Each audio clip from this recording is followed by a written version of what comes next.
Imagine a moment that could decide the fate of Europe, the strength of American global leadership, and the future of a nation fighting for its very existence. That moment is now, as Ukrainian President Volodymyr Zelenskyy travels to Florida to meet with U.S. President Donald Trump in a high-stakes discussion about Ukraine's territories and American security guarantees. This isn't just another diplomatic visit. This is a potentially defining chapter in a war that has reshaped global alliances, stirred political tensions at home, and left millions of lives hanging in the balance. Before we go deeper, hit like if you believe peace and security should be priorities in global leadership, and subscribe so you never miss deep analysis like this. For Ukraine, this meeting is existential. Since Russia's full-scale invasion, Kyiv has lost control of huge swaths of territory, including much of its eastern Donbas region and parts of the south. Russia insists on keeping control of these areas, but Zelenskyy has stated clearly that Ukraine will never accept territorial changes imposed by force. Territorial integrity, the idea that Ukraine's borders cannot be redrawn by war, remains a non-negotiable red line for Kyiv. President Zelenskyy hopes to secure firm support from the United States that not only backs Ukraine's current territorial claims, but also guarantees long-term protection against future aggression. This is where the question of security guarantees becomes more than just diplomatic jargon. It becomes a lifeline for a nation still fighting for survival and sovereignty.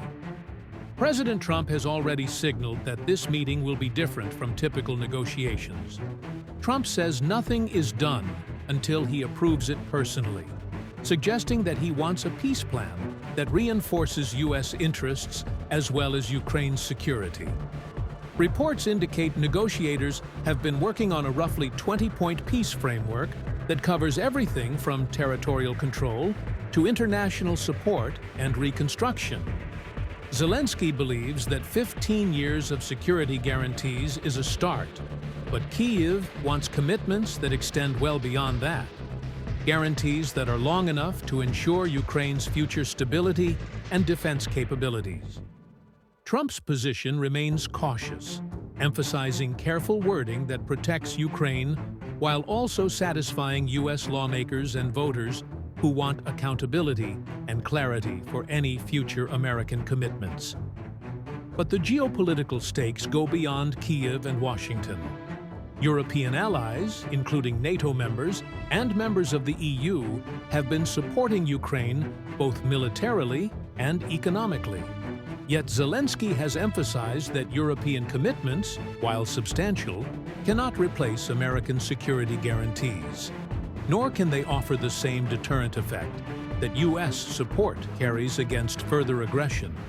If Trump and Zelenskyy can align on a plan that binds the U.S. to Ukraine's protection, the message sent to Russia and to global actors watching closely could be profound.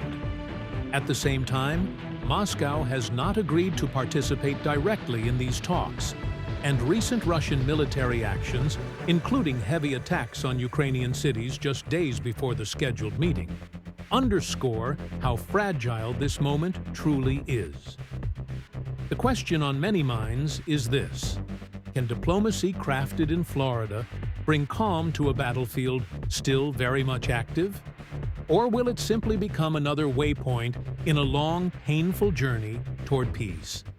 As this story continues to unfold, if you want clear, insightful updates that cut through confusion and deliver the implications behind the headlines, take a moment to like this video, share it with someone who wants real analysis, and subscribe.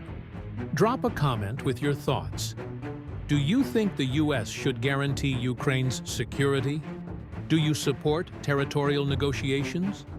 Your voice matters.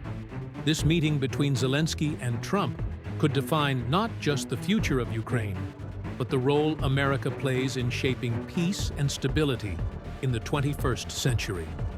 Stay informed, stay engaged, because this isn't just foreign policy. It's the future of liberty, borders, and global leadership.